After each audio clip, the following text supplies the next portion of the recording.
আলহামদুলিল্লাহ সরকারের ভালো ইয়েতে এখন স্বাভাবিক আছে, আমরা ভালোভাবেই আসা যাওয়া করতেছি।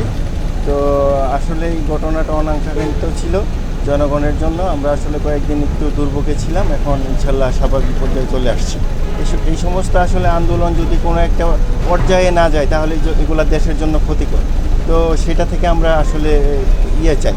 আমাদের উপর যদি একটা আক্রমণ উঠে বা করে আমরা কেডা রক্ষা করবো। আর গাড়িও মোটামুটি কিছু গাড়ি বাইরেছে, সব গাড়ি বাইরে নাই, কিছু গাড়ি বাইরেছে। আর যাত্রী তো নাই, এই যে এই গাড়ির ভিতরে কয়জন যাত্রী, 27টা জন যাত্রী।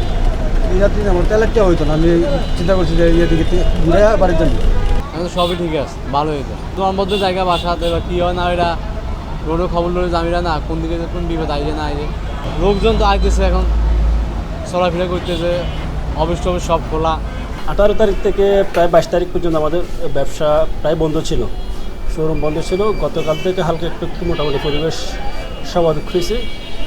আজকে মোটামুটি পরিবেশ মোটামুটি সার্বিক পরিস্থিতি সব দিক দিয়ে মোটামুটি ভালো আছে। পুরোটা স্বাভাবিক হয় না, মানুষ এখনও আতঙ্কের মধ্যে আছে।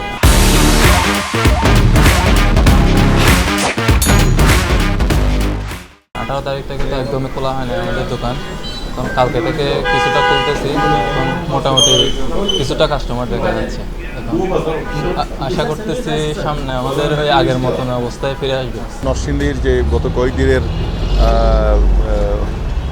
যে পরিস্থিতি সৃষ্টি হয়েছিল সেই পরিস্থিতির কারণে রাস্তায় যানজট ছিল না, মানুষ যানবাহন বের করে নেয়। কিন্তু গত পরশুদিন থেকে সড়কে বিভিন্ন আইনশৃঙ্খলা বাহিনী